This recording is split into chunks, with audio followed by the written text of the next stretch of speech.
Hey guys, Nicolette here with Insomnicat Media. How do you feel about money? So everybody has a weird relationship with money, right? Today, Bryan and I are going to talk to Agnes Kowalski. She's a money mindset coach, and she's going to talk to us about our weird relationships with money, and she'll give us some tips for what we can do to really unlock financial success. So listen in.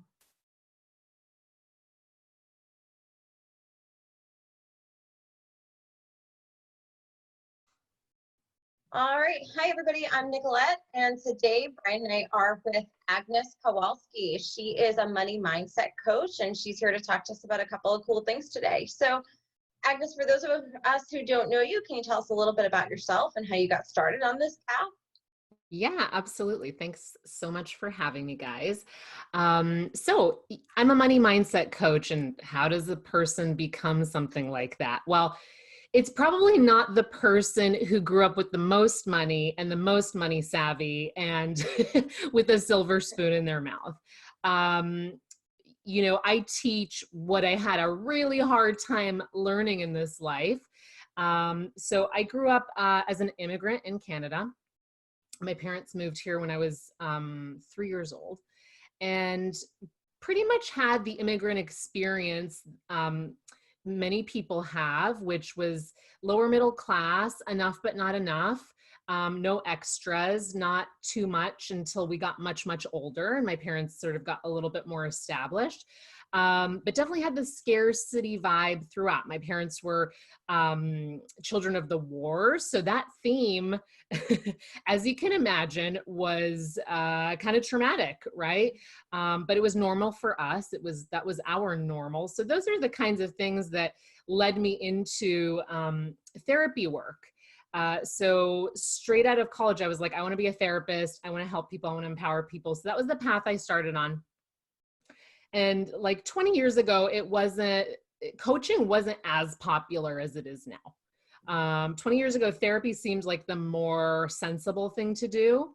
Yeah. So I went down that route, and it was great. And it was successful in the sense that my clients got results. They were happy. I was happy, but I wasn't making the kind of money I thought was possible. And I was kind of confused because some people in my industry were making a lot of money. Other people in my industry were making barely scraping by. And I was in that zone of barely scraping by, which, 40K a year was kind of that. It wasn't, there was like, once you pay your rent, I mean, depends where you live, but once you pay your rent, it's not a lot of money. Yeah. So I really decided that I needed to figure out this whole paradigm that I was in. So that's what started my journey, was just being like, what's going on here? Why do I have this limit? Why don't other people have this limit? So it started me down the path of studying mindset and money mindset and becoming an expert. And once I, learned a lot, cried a lot, went through a lot of my own history, and found certain things that worked, that really did shift me out of that scarcity mindset into something else. So for me, the struggle was really about earning as much as I was able to earn. That was the thing I focused on. And so once I was able to hit six figures as an entrepreneur, and I could do that for a few years, I was like, I think I can teach other people how to do this too. So that's how I got started. So let's talk about money because, we all need money. We want money. It wasn't unique to you, a lot of us feel like we don't have enough money, right? So, we have this weird relationship with money, and what is that about? And kind of, do you teach people how to kind of overcome that weird relationship? Yeah, like we definitely, if you stop for a minute and think about how many times a day you interact with money, think like whether you're thinking it, you're using your card, you're paying a bill, someone's, owes you money, you're sending an invoice, whatever it is, especially if you have a business, but really anyone. You buy a salad, like whatever it is, you're interacting, you're in a relationship more than other relationships that you have, right? You're interacting probably more than other relationships in your life. And yet there's probably no intention around this relationship that's been set. You're moving, you're having this relationship, if you are active about it, or you have some intentions from the past, right? It's not necessarily conscious, but if you're like, you know, how it says on Facebook, like in a relationship, what would yours be like, right? So bringing awareness It's to what is the complicated. relationship. What's that? It's complicated. It's complicated. Yeah, right. And it gets interesting too, because, you know, money over the last, you know, few years has become, I don't want to say intangible, but it's become digital, right? It's not even something you're holding in your hand. Forget about there's no gold backing it up, right? It's not even something you hold in your hand anymore. I never, ever, ever have cash. It's crazy.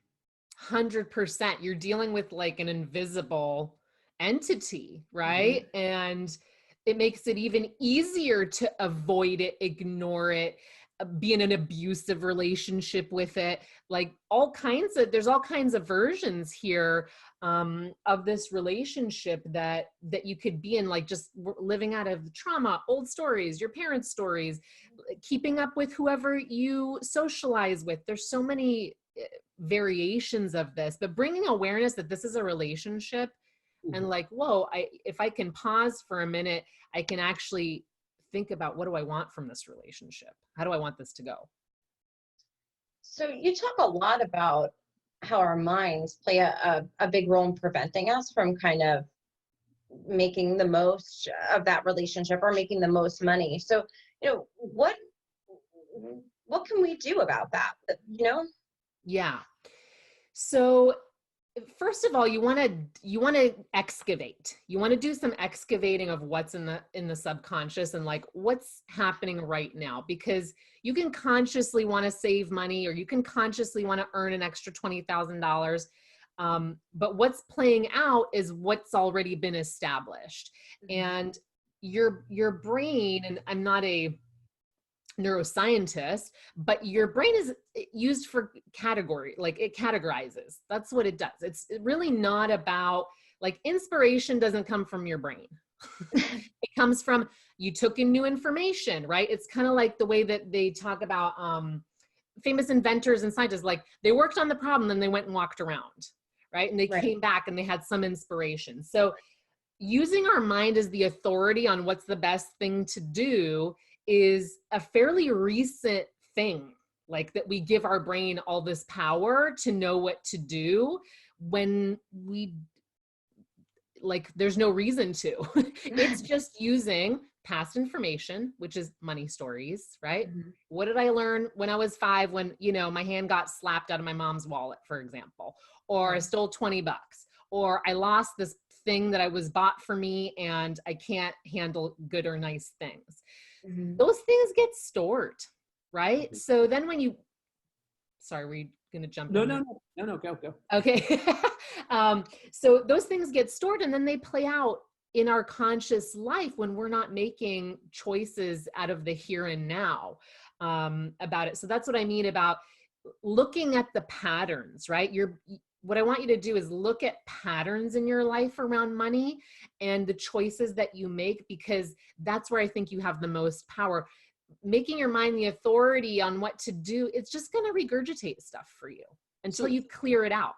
Right. So do you think the subconscious processing of that, right? Because, you know, as you know, you were talking about, do you think the subconscious is more important, or are you saying really the conscious needs to sort of overpower the subconscious when you sort of have these preconceived things, like you lost something or you had a bad business deal in the past or whatever the case is?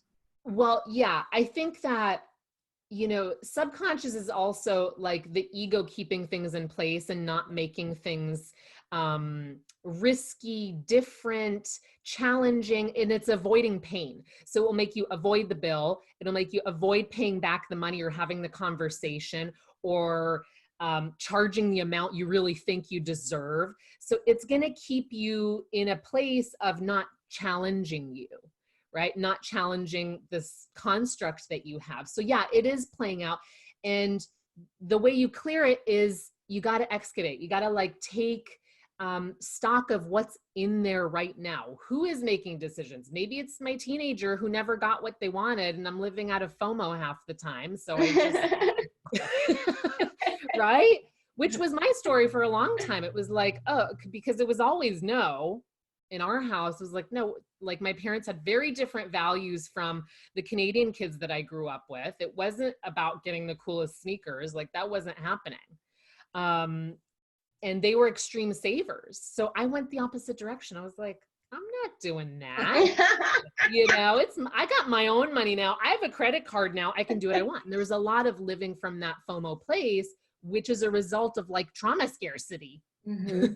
Right? People who don't have a lot of money sometimes have the best clothes and they look the best because that's what they need to keep that ego in place. Yeah.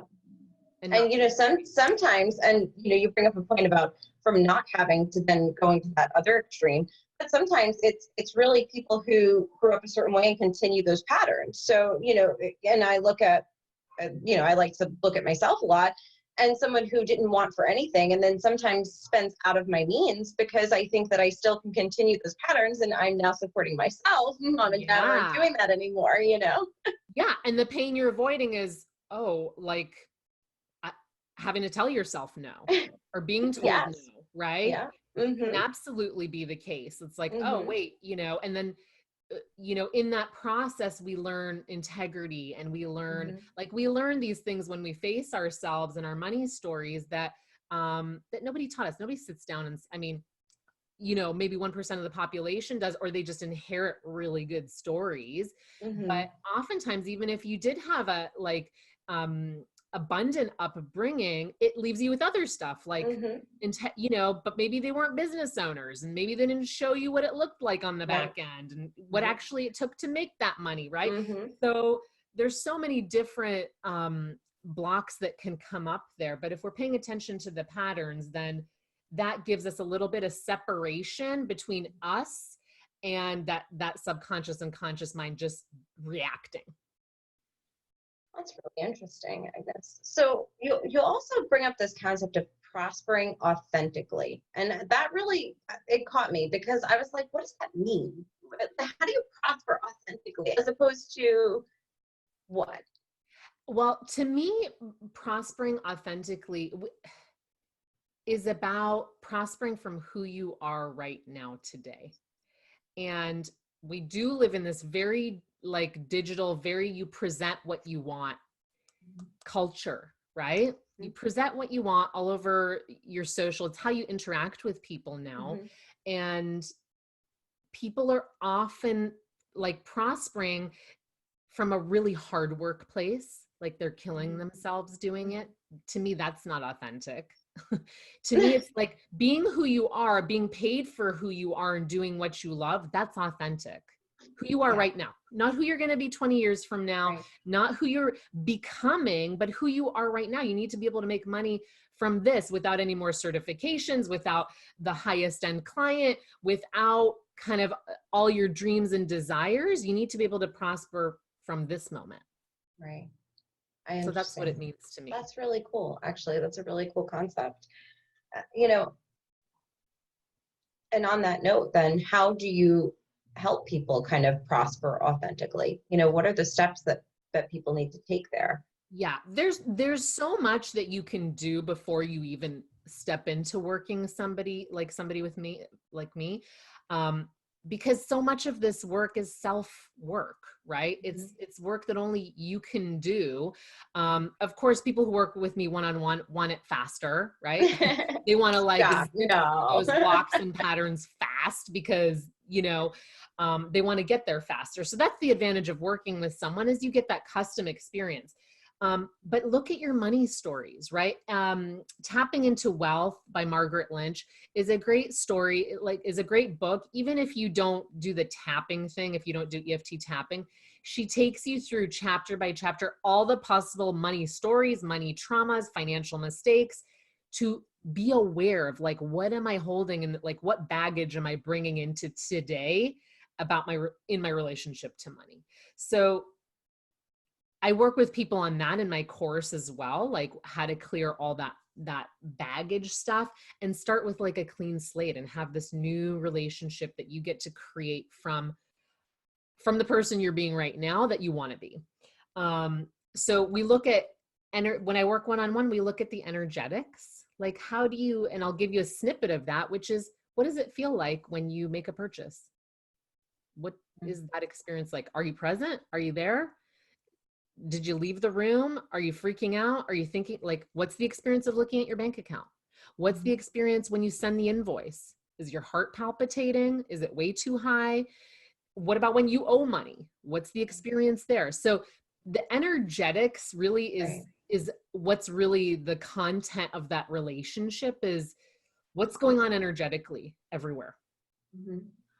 Because that's where we just get our power back. We get our power back a lot. You know, it's very common that people have money on a pedestal, that it's like the answer to everything, the answer to all my problems. It's going to solve everything. If only I had it, then, you know. And a really wise mentor of mine once said to me, you have to be the person that you want to be in the after before. So the person who you want to be with all the money, you got to be before, whatever you imagine that is. I got goosebumps. Yeah. Right? So that's really what it is about energetics, right? It's like, what's going on for me energetically in this moment? Because it's definitely not aligned with who I think I'm becoming, probably. So we look at the energetics, we look at the emotional mastery, which is kind of like, you can see how that leads into, if you can't master your emotions, you are going to be ruled by money. You will be. Because we make decisions out of often panic, desperation, like we're in an emotional place when we're making decisions about money, right?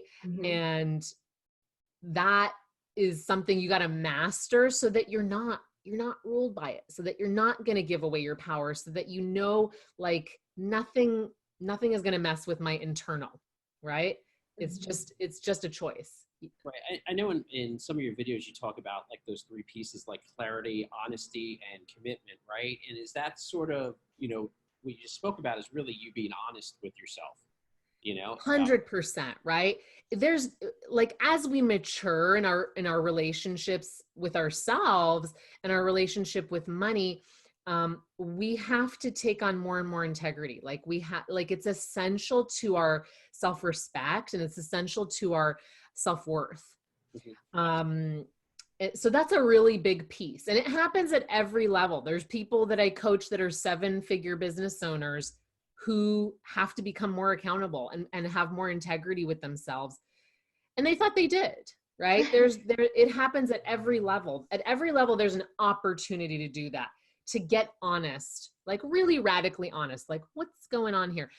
But you need the emotional mastery piece, so that you're not then taking that information, shaming yourself, and then being in the vibe that you can't earn money because you feel like shit. Right? So there's a way of doing that that's really artful, that allows you to build and support yourself rather than tear yourself down. So energetics, emotions, and then the mindset just around money and the energetics of money, and the, like, how that all works together to make that beautiful marriage. So how, you know, I mean, so we got two levels, right? We got the personal and we got business level. And how does some of that translate into businesses and even startups? Yeah.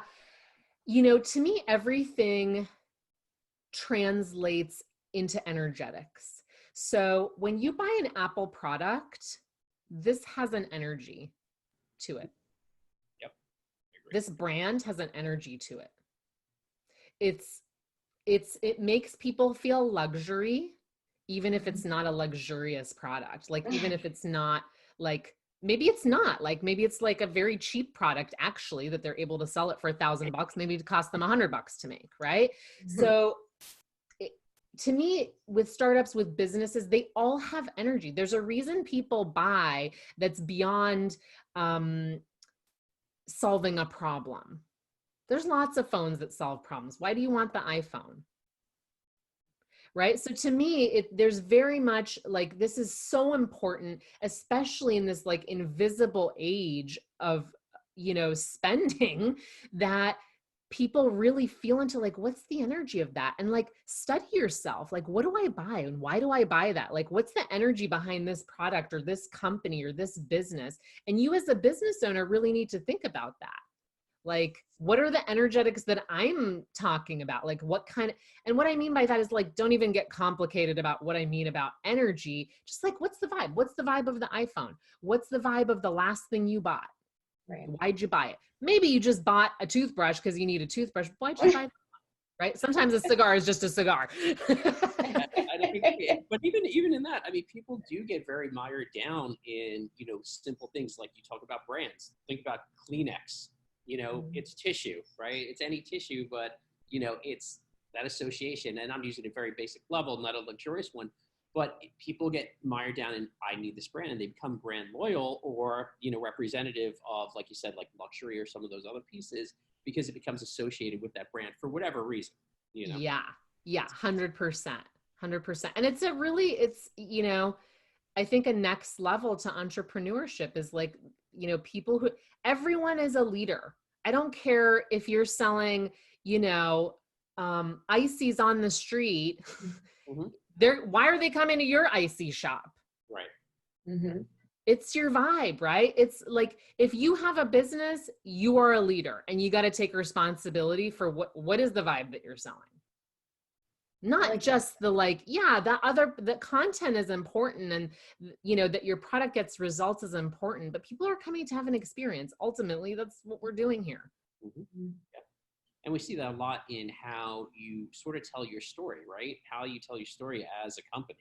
We see that so much in storytelling as we work with people and even on our own, Yeah, it's crucial. It's so crucial. And it's crucial to be authentic to yourself in that story, right? Like, that's what people can smell a rat. They can smell when you're a fake.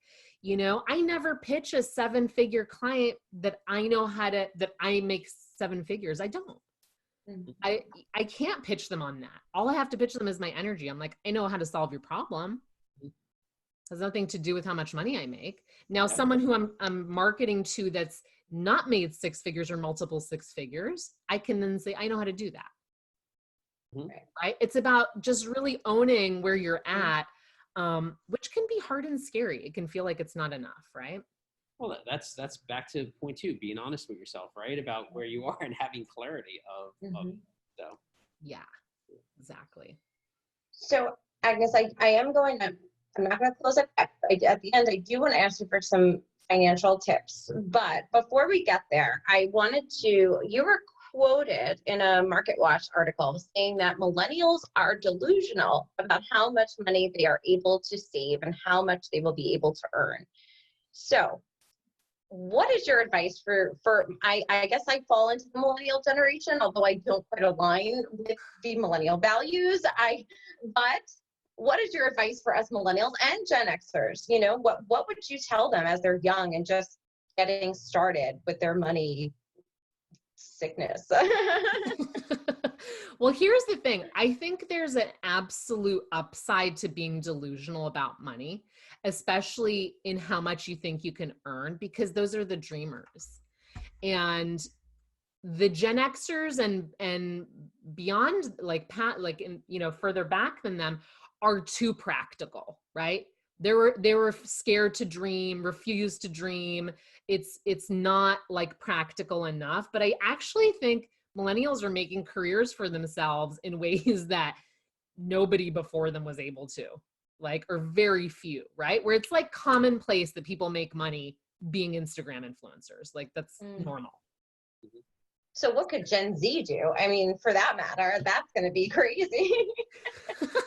Right? So there's an upside to being delusional because it makes you a dreamer. It makes you be like, hey, I think I can make this happen. Now, there's of course a downside to only being a dreamer and not having not being practical in any way around your money, which means things get messy, they get disorganized. You don't know what's in your bank account. You don't know what you're spending, right? So there's certainly a downside to that. And we need that balance, right? We need that balance of the dreamer and the, practical person, right? Like, we need a little bit of an accountant and a little bit of a dreamer in us to keep things balanced.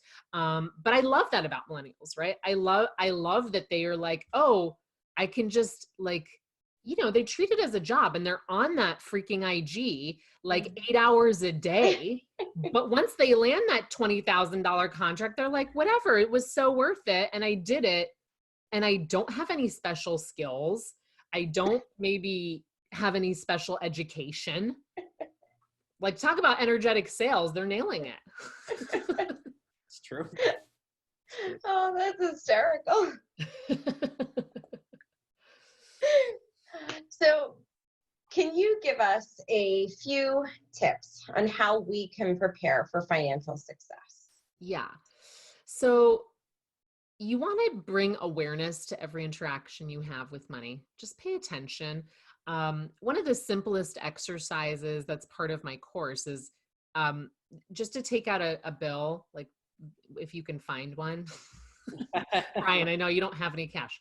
If you can get change somewhere and just put a $20 bill in front of yourself and let yourself like put a timer and write for 20 minutes. And just notice in stream of consciousness all the different things that your brain has to say about this $20 bill. And you'll be surprised as how much is in there and how much is like triggered, and just pay attention. When am I triggered about money? Right? Make a list. When am I triggered around money? What are the last 10 times I've been triggered around money? Do some journaling, do some inner work, right? Go on YouTube, start studying like wealth stuff. Some of it's, like really corny at this point, but hearing people talk about wealth and hearing people being really positive about it it still works. It still works. It affects your brain. If you're around people who are always complaining that they're broke and they don't have enough, like it will drag you down. You need to surround yourself with something else to be successful. Absolutely. I think one of the things too, people like, they go, okay, you just sort of talking about visualizing and understanding right outside. And people, and I agree, 100% positive, always visualize what you want. But people don't understand sometimes, I think, where they're not being honest with themselves, is it takes work to do that, right? It takes work to get to, it's just not magically going to fall out of the sky in your lap. And do you know what I mean? It takes the work, and like you talked about the Instagrammers, they're spending a lot of time, they're putting in the work to get the result. So, it's the result of what they've done that eventually comes to fruition, but keeping focused on it. And I know your third point was commitment to it. So exactly. The commitment and the consistency is really what makes a difference in people who are earning 6 and 7 figures. It really is the consistency and the commitment. And they've now created a business, which is why being authentic in your business and how you earn money is so important, because it's really hard to commit to something that doesn't feel good to you. I agree. It's a chore. It's a pain in the ass. It feels like you're ball and chain, and it's going to be really hard to make money if it's that way. And to know that you can evolve. If it started out like this and now it's turned into that, okay, like adjust, pivot. You don't have to be tied to the thing that you decided, 3 years ago still has to be the exact way you do it. You can change your branding with the seasons if that's what feels good to you and feels fresh to you. That's why we change. That's why we changed our lion. Yeah, like you guys get it, right? It has to feel good, because there's no harder way to make money than something doesn't feel good. Absolutely. And we work with a lot of companies where they don't realize they get stuck in trying to sell something sometimes that no one's really buying, or it's on the decline because they're trying to make up for the revenue. That's not going to be there, versus looking at, well, what do I really need to do to get where I want to get, and the product lines and so on I want to create to get there. 100%. So getting honest, and you can't change anything that you don't acknowledge or you don't measure. So you're not going to change anything about your money if you're not measuring what you're doing, like what you're receiving, what you're spending. You can't change it. It's something that will be out of your power. So you need to acknowledge what's happening and then measure what's happening. And that lets you be a little less emotional about it. It's like, it's really just a piece of paper. It's all about energetics, right? So if I can just look at this piece of paper and see what it's doing in my bank account and see what it's doing in my invoices and bills, then I'm already starting to act like a more wealthy person. Well, thank you so much, Agnes. Can you tell everybody where they can come find you if they want to learn more? For sure. So on the internet, I am at www.agneskowalski.com. And I do believe I have some nice freebies on there, like journaling assignments and stuff like that, that you can do to get started. I have over 100 videos on YouTube. So you can definitely look for Aggie Kowalski on YouTube, or Agnes Kowalski. And then I'm on Instagram and Facebook, same. Agnes Kowalski in all those places. Yeah.